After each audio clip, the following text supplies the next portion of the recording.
because had our own new world for much of our history. Look, it is widely regarded, in my judgment, that the United States Marine Corps is probably the finest land fighting force that we have. Actually, the United States Marine Corps, the existence of a large land fighting United States Marine Corps is very contrary to what the framers foresaw in a Navy, is it not? So the framers' vision was that liberty would be preserved because we'd be isolated from the rest of the world, a new world. And that served us well for much of American history. We didn't have a big army in peacetime. For most of American history, there was no significant standing army in peacetime on American soil. Then, after World War I and World War II, the beginning of the Cold War, Americans basically said, well, you know, we're not a new world separate from the rest. We're part of one world, one planet, and so we can't quite just hide behind our oceans and our borders. The problems of the 21st century, global warming, the challenges, internet, supersonic travel, avian flu, these are things where we can't just pretend that we're separate from the rest of the world. So actually we need a new theory, one different from the one the founders had 200 years ago for going forward. And maybe there's some brilliant young person out there listening to us today say, we need to come up with a new theory to deal with new problems of the 21st century. What was the effect? And that's why the Constitution, remember, there's that big space at the end about new amendments, because we have now new challenges and we probably need some new amendments. Geostrategical considerations, what you term and I think quite rightly, geostrategical considerations, had a major impact on a variety of subjects, which I'd appreciate your addressing. Westward expansion. Subsequent expansion to become a colonial, an imperialist power in Cuba and in the Philippines, in Hawaii, in Puerto Rico, and a bunch of other places too. The desire to annex Canada, a desire to annex Mexico, and parts of Central America. How did geostrategical considerations play into, one way or another, each of these subjects? So you've got 13 colonies that have become states hugging the Atlantic coastline, and eventually it becomes a nation from sea to sea across the continent. Manifest Destiny, the Monroe Doctrine, all of these things actually are anticipated by the founders. The Louisiana Purchase ideas, you don't want a big landmass bumping up right against yours, controlled by some foreign power, whether it's France, that would be like being in Europe. Yes, it'd be like France and Germany right next to each other, or Ukraine between Russia and Germany, and armies going back and forth across it. Yeah. The presidency is so very we much go west. So westward expansion, and let's not treat them as colonies. We'll make them into new states. We won't treat them the way the British treated us. We'll turn them into new democratic Republican states on equal footing. Right. The presidency is an office very much all about national security and foreign policy. All your presidents, from Washington all the way up to Lincoln, with one exception, are generals and diplomats. Why is Washington picked? Because he's a general who can stand up to the British. John Adams is, in effect, Secretary of State under the Articles of Confederation. He's a diplomat. Thomas Jefferson, James Madison, James Monroe, John Quincy Adams, all Secretaries of State. Andrew Jackson's a general. Martin Van Buren, Secretary of State.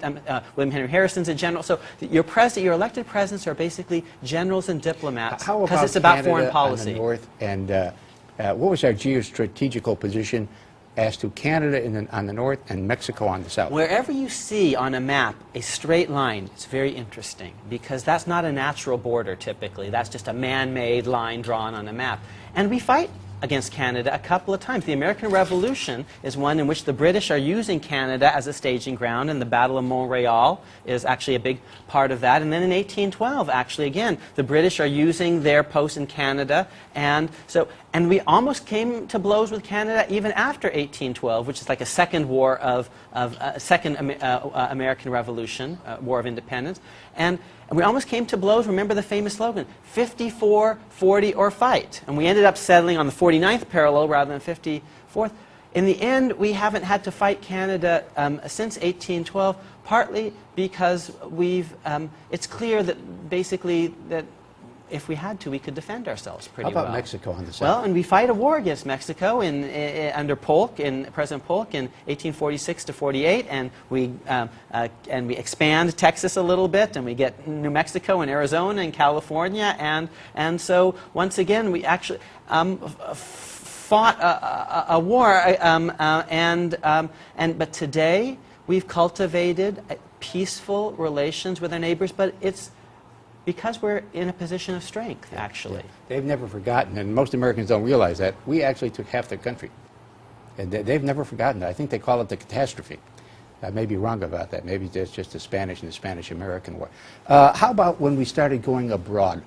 The Philippines, for example, Hawaii, Midway, the Philippines. I mean, this was inconsistent with the original geostrategical thoughts of the framers. And some of the democratic traditions. There were huge debates about whether this was the right idea or not, whether the Constitution should follow the flag was a big thought. Because here was the problem. We were going to capture some of these places and not turn them into states. We were going to run them as colonies. The Philippines, Hawaii, Guam, Cuba, the Virgin Islands, Puerto Rico. Now, eventually, of course, Hawaii does enter as a state, and Alaska. But the American revolutionary tradition is we don't want to be colonists, and we don't want to be colonizers. We want to be sort of democrats. And so for the continental United States, we take these places and we turn them into states. We democratize them and say, join our club on equal terms. And we weren't proposing that originally for the Philippines or Guam or Puerto Rico or Cuba. Yeah, yeah. Why do you think, I want to turn to a different subject. We have about a minute and a half left. You say that the Constitution in its age and residency requirements for office was pro-democratic and anti-sinecurist, for lack of a better phrase, and anti-family, anti-dynasty. Explain that, if you would. Why do you require the president to be 35? Well, who could get himself elected at a younger age? Who would have the name recognition? And the answer is basically the son of a president, the son of a very famous politician who might be good, might be bad, but you're judging him largely on his name rather than his own track record. At the time that they come up with this rule, the Prime Minister of England is William Pitt the Younger, who becomes a member of Parliament at 21, Prime Minister at 24, and he's basically being judged on his daddy's record. So what they say, 24 years old, he's Prime Minister. Prime Minister, and what they say in America is, if you're the son of a president, you're eligible, whether you're John Quincy Adams or George W. Bush. But we want you to be old enough so that you're judged by your own track record. Yeah. And of all the early presidents, only one has a son, Yeah. and he's John Adams, and the son becomes president. Yeah. How, and you point out that Washington, they would say Washington has none, Jefferson has none. People trusted Washington because he had no sons and wasn't going to try to make himself a king because he had no one to give the throne to. Yeah. And they trusted Jefferson because he had no sons, at least legitimate ones that we know about. Today we have dynasties in politics all the time, so it's changed quite a bit. In the Democratic Party, the Kennedys or the Cuomos, and the Republican Party, the Bushes, and it's okay Don't to forget have... the Clintons.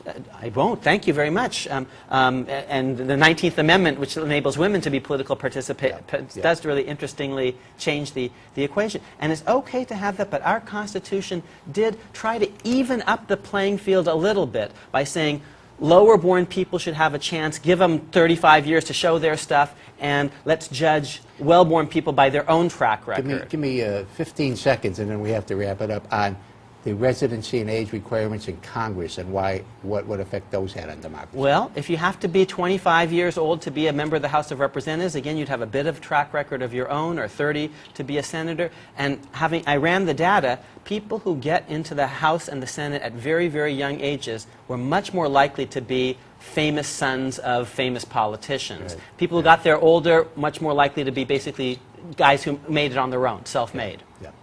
Well, if I may say that at lunch, because we have to wrap this up, you made the point that one reason, or maybe the reason Cheney was picked for vice president, was that he would not become a successor candidate for president, thus leaving open the door for one Jeb Bush, very much along the same kinds of lines. All right, we have to wrap it up. Thank you for coming up here. Thanks for having me. Appreciate it very much. A great learning experience. Thank you. To the audience, be with us again next time.